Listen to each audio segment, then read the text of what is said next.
2:07 on New Jersey Today on the New Talk Radio WCTC, the voice of Central Jersey. Bert Barron welcoming you to a very special Tuesday Tunes at 2. This is something we've never done before. Our phone number is 732-545-WCTC or 1-888-545-WCTC. We'll introduce our special in-studio guest who's with us here in just a moment, but once again, thoughts, prayers, condolences to our friends in Oklahoma, who, of course, we're thinking about after what we went through here in Jersey. Of course, we're thinking about our friends in America's heartland, that's for sure. We would like to even dedicate this hour to the show to them and to their recovery. And let's introduce our special guest in just a second, but first we'll welcome Bev Beveridge back to New Jersey today. Bev, good to see you. Same here, Bert. Summer has arrived in Jersey, right? Yes. Feeling this weather outside? Yeah. Yes, I brought creamsicles for snack today. Good call. Okay. Good call. Good stuff. And Gary Oleyar. I am so excited about today's guest. Gary Oleyar, who is here. Yay, Gary. Wow. Welcome. Good to see you. Welcome to the Tuesday Tunes at 2, Gary. You. This is terrific. I had no idea it was going to be this cool. This is unprecedented, man. I mean, we've had guitars, we've had full bands. We have never had someone play an instrument like this in the show before. Well, we'll see what happens. So, just so I'm straight with my terminology, is it violin? Is it fiddle? What do you want me to call what you play today? Well, I heard two explanations for this that really made me laugh. The first one came from Itzhak Perlman. He said a violinist can call his instrument his fiddle. Okay. But he expects you to call it a violin. All right. Okay. Well, violin it Okay, is. you got that, Bert? So, exactly. Okay. All right. So I'm straight and clear now. And, So, and in Nashville, they say, well, one of them got a hillbilly playing. Right, exactly. So. They All both right. work. Well, for our purposes, violin. Yeah, Violin. it's okay. And a beautiful. Okay. Talk about the beautiful my blue favorite violin color. that you're going to play. Oh, today. wow. This comes from a company called Barkus Berry, and they've been gracious enough to have me on their artist endorsement list for years and years. And I also play an instrument made by a fellow named Ned Steinberger, who is absolutely brilliant. The man is a true genius in any number of regards. Okay. But it's a solid body. It's a completely, instrument that makes no sound on its own. Really? So you have to plug it in and process it through a bunch of stuff. So I figured, just for today, I'd just pick the acoustic up and go with my old standby. The Barkus Berry acoustic electric model has been in the trunk of my car and is not allowed in the house. Oh, okay. For however many years, and it's absolutely great. There's never any trouble with it, and it'll do fine. I could see this instrument has served you well for a long time. So TSA knocked this little chunk off the side of it. Oh, no. We can, and of course. Send him a bill. No, that's one company. That's impossible to get. Oh. Your money for damage. Right. And it took the song called "United Breaks Guitars" for the guy to get his money out of the airlines. They just don't give you. They don't give you any consideration. And as much as I understand, a job is a job, and you're working and you got things to do. I really think that they hire guerrillas to run the baggage departments, and you travel a lot. I'm and sure. I travel a lot, Mm-hmm. but that's not the hard part. The hard part is getting on the plane with an instrument. I had to learn. SDRs. Okay. I had to learn the size and dimension regulations for Okay. about 5 different airlines that I travel with, because they'll always say, "Oh, you'll have to put that underneath the." No. Yeah. Oh, sure. You don't understand. People are allowed to bring their socks and underwear up in the pressurized cabinet, and you want my livelihood. The thing that if I show up in 600 pieces, I not only don't work, but I get everybody mad at me. Exactly. Because you wouldn't let me travel with this thing on the plane. No. It's coming on the plane. Of course. It fits right in the overhead. It's fine. And so I had to literally cite chapter and verse to some of these people that oh, I'm doing you a favor. I'll let you put it underneath. Yeah. So it can travel in about 20 below zero. Of course. Oh, yeah. And half an atmosphere. That's good for the instrument. Yeah, sure. Right. Man, oh man. Frustrating part of the job. So anyway, that's the new difficulty in traveling. It used to be other stuff, like waking up and flying with a hangover. Yeah. We don't have that trouble anymore. We don't have that trouble anymore, Gary. No more. That's no longer an issue. Right. But let's get to know Gary Oleyar, Sure. man. You're from Jersey originally, right? I am. Where are you from originally? I inherited the house I grew up in. Okay. And it's my dad made me the proverbial offer I couldn't understand, and I love that. so I Love just his language. I pounced on it like a Yeah. dog on a bone. There was no other way to to think about this, because being a guy who makes the kind of money that I do, I live within my means, and I'm perfectly fine, financially, but I'm not setting any brush fires, I'm here to tell you. Right, So when he right, made okay. me the offer to come back and assume the responsibilities of the house, I went for it. Okay, It where was- is this? What I'm town in is I it? live in Clark. Clark, New Jersey. Oh. Okay, all right, And cool. it was All the right. house I literally grew up in. Wow. I've lived, 10 or 15 different places around the country, and I keep coming back. There you go. Okay. It's So what got a guy from Clark, New Jersey, into playing the violin? So take us through your journey. Well, Dwayne Allman died. Okay. That was the end of it. I didn't go to school for 3 days. Wow. I couldn't handle it. I just didn't know what to do. And nobody else lit me up like that. Dwayne Allman reached out from the speakers in the backseat of Dennis Katsanis' 1961 Impala, Mhm. and he grabbed me by the throat and he said, "Come here, boy. Wow. I know what you're going to be doing for the next little while." Really? Wow. And I was playing guitar. And when he died, I just, I spun off the rails. I didn't. Was it One Way Out, Well, Statesboro Blues? Actually, what got you? well, One Way Out was the first, the bait. But Yeah. the switch was Elizabeth Reed. Oh man, yeah, yeah. When I heard Oh, that yeah. one, it was over for me. Yeah, I can I see was why. going to be a guitar player Yeah. because I wanted to be able to do that. Mm-hmm. Well, when he died, all right, Dickie Betts was great, and he Yeah. really picked up the ball from where Dwayne left it. Yeah. And that record after that, Brothers and Sisters, with Jessica and Mhm. Southbound and Melissa. Yeah. I mean, those. Oh no, wait a minute, that might have been. Anyway, that record, he really did some marvelous things on Set that that. up, yeah, yeah. And I just didn't want to play the guitar anymore as Mhm. much. And then I heard Vassar Clements on the Will This Circle Be Unbroken album by the Nitty Gritty Dirt Band. Oh boy. And I said, that's... Wow. Now that Okay. was a very formidable opponent Yeah, right I'll there, say. because I was already, 15 or so I was probably too old to really pick the violin up professionally. So I dabbled in it. I just sort of played, and I just kind of played a little bit. And then I still played guitar, and I learned to finger pick and some other stuff. And I discovered George Benson, and that was over my head. Okay. I didn't know what was going on there. Those guys were just off. The arrangements too complex for you to Well, follow? no. Or, The jazz guys do a thing called playing outside. So any idiot can play F over an F chord. But these guys are substituting other chords over top of whatever chord they're on. Okay. And it was a complete mystery to me. So I listened to the guitar and I liked that stuff, but I was really never any good at it. I just played, the nonsense school of rock and roll that I came from. And I just played here and there. I played in a couple of different bands, put myself through college. And then I discovered about 19 years old that the violin was really just calling me. Yeah, wow. And I was already an elderly guy, and not, for picking up the violin, I was, way over the hill. I'm sure the prodigies are these Well, 6, 7-year-old yeah. kids, right? Yeah. So I'm now listening to all this fiddle music and kind of doing a hybrid rock version of stuff. But Vassar was just the guy. He had a sound and a touch and an approach to playing music in a band that I had never heard since Dwayne. Mm.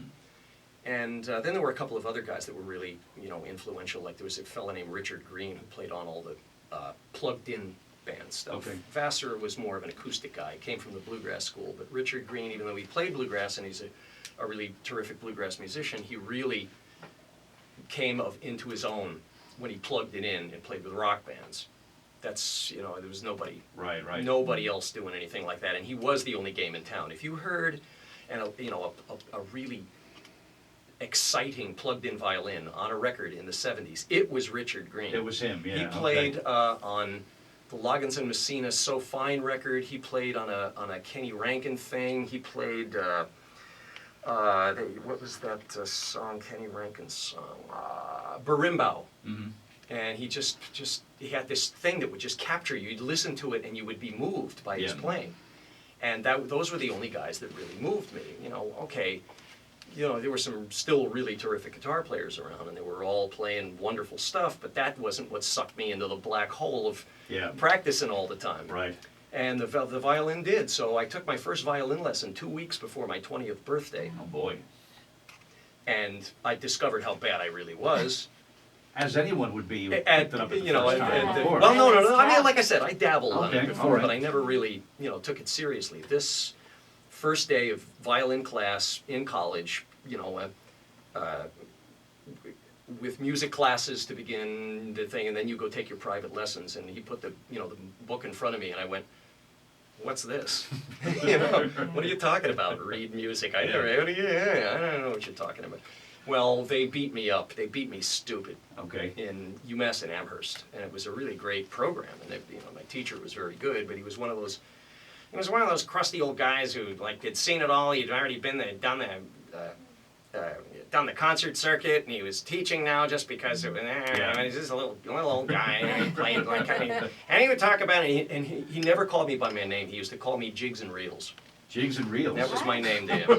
Okay. So, I know. I do remember that, Gary. You're never going to live that down Pretty now. demeaning, Yeah. if you go right into it. But it was Okay. it was really pretty cool that that I got an opportunity to see a whole community of musicians who were practicing all the time. Was it different styles there? Was it just Classical the music, stuff? classical Really? music. Shut up and play, Wow. play what's written. Okay. And I was trying to play jazz and other stuff because that's what I liked, frankly. And he was having none of it. So I just, I just kind of didn't do all that well, but I learned an awful lot. Mhm. So I took what I learned from there and, took a couple of other teachers. I went to some other teachers when I moved back here from Massachusetts. And same story, a couple of them were very unsympathetic to what I was trying to accomplish. And so I largely was self-taught, but then I would have a guy, beat me up for a couple of months. Yeah. And then I found one teacher that was very, very, very, very cool. His name was Alan Schiller, and he taught up in Fairleigh Dickinson. And I took about 2 years of lessons with him. And he, I just played something, and he said, "Well, first thing I need to tell you is I'm not as good as you are." And I said, Really? Wow. This really struck me funny. How Like, about that? wait a minute, I'm not used to this. Right. And he said, "But I can teach you, I can help you here if you'd like." He says, I can't help you at what you're doing." He said, "But if you hold your hand this way and, do the other a things." technique kind of guy, yeah. And okay. then we went into the books and the violin repertoire of, and I never really got into playing, orchestral stuff. I just played the exercises and the etudes and the stuff that makes you better. Right. And let the Wunderkind play the concerts and all that stuff, because I wasn't really interested in that. And frankly, I don't know if I'll get in trouble for this, but outside of their medium at which they are great and they play very, very well, Yeah. those guys can't swing on a rope. Okay. They just ain't got it. And Yeah. the ones that think they got it are the worst ones. Really? Interesting. They're Okay. the ones that are the funniest, the most comical, Right.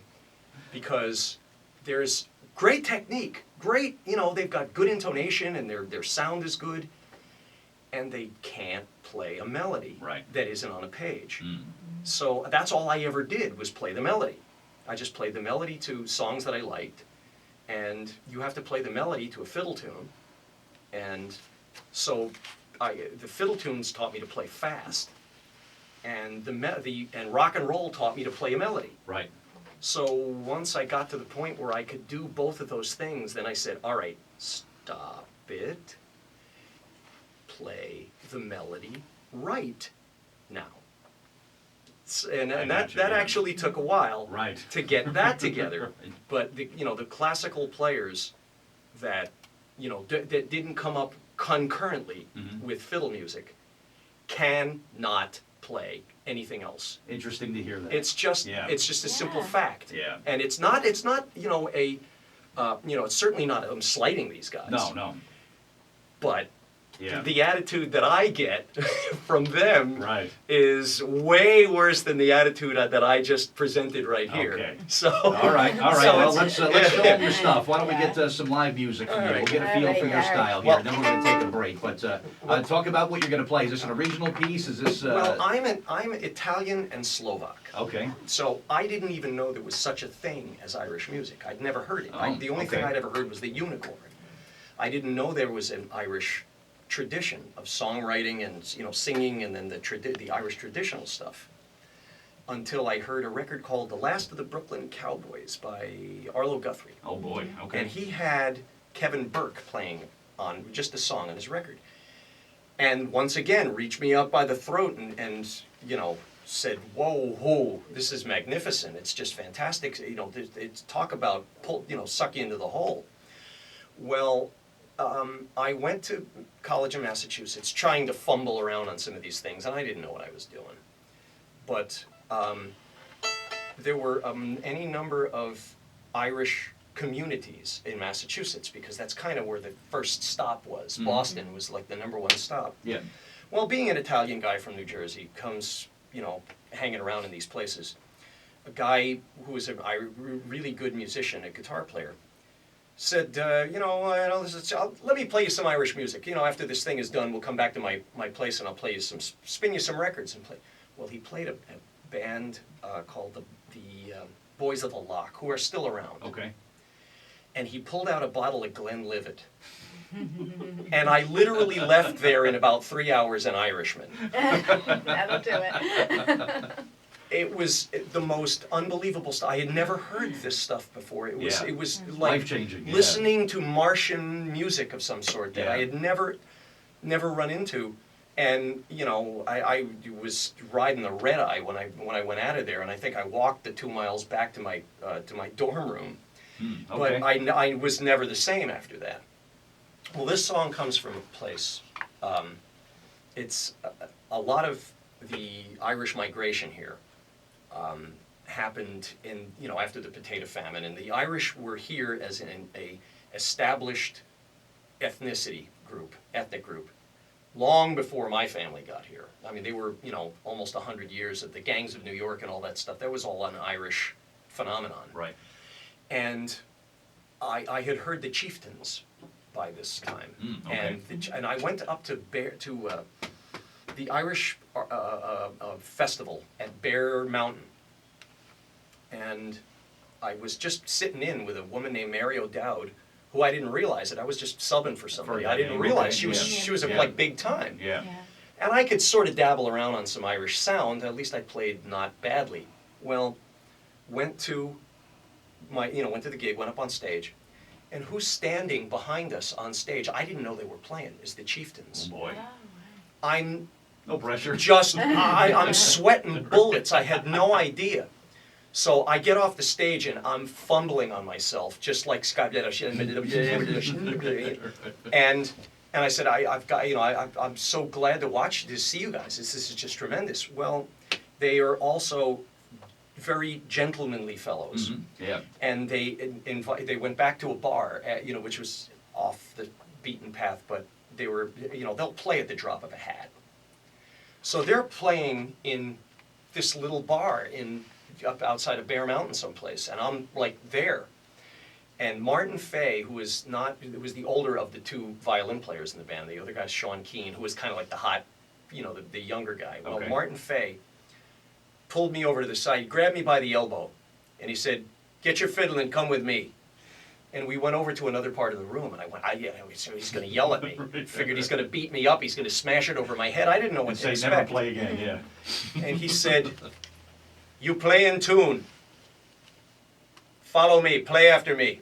And I said, Wow. What does that mean? He says, "I'm going to teach you an air that that the kids aren't learning." He says, "I don't want it to go away." Wow. And I went, okay. Okay. And he'd play a line. He would play, and I went, and then he'd go, and then I went, and he fed it to me line by line. until I had the thing, and I was 3 sheets in the wind at the time too. Of course, right. You know, and it stuck. It stuck like nobody's business. And then I went to Ireland a few times, and I played it, and the people that I played with went, "You know this song?" Yeah. And I said, you know, and then I'd tell the story about, you know, Martin Fay yanking me off to the side, and he probably doesn't remember.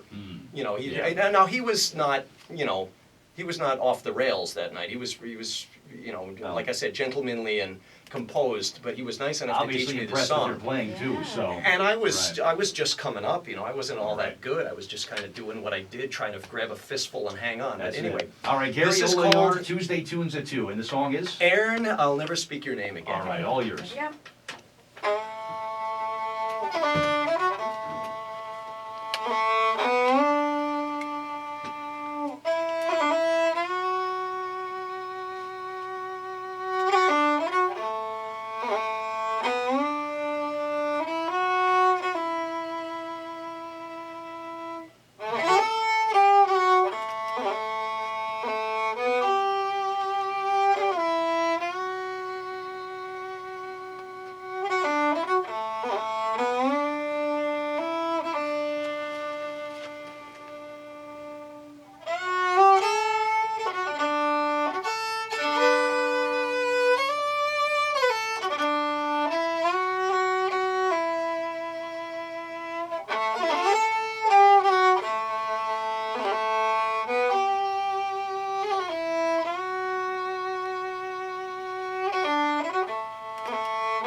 Wow. Oh, gee. Why, I think That's the first. there are Irish people sobbing right now. Yes. Wow. Well, I hope so. Beautiful. I Oh, my wasn't, I'm not goodness. Irish. It's, Yeah, that was a first. Wow. Gary Oleyar live on the Wow. Tuesday Tunes at 2. How about that? We're going to come back. We'll spend some more time with him. We got our contest coming up as well. One note, name that tune. You know he's going to get the answer. So. Yeah. But again, the answer is, of course, famous female singers from New Jersey is your clue. We'll play the one note and give you a chance to name that tune coming up a little bit later on this hour to win the voucher for the pair of tickets to see Respect, the musical journey of women at the Forum Theater Arts Center. We'll do that coming up sometime between now and 3 o'clock, so stay right there. Much more coming up with Gary Oleyar and a very special Tuesday Tunes at 2. Right now, your latest Central Jersey weather. Now the 14th.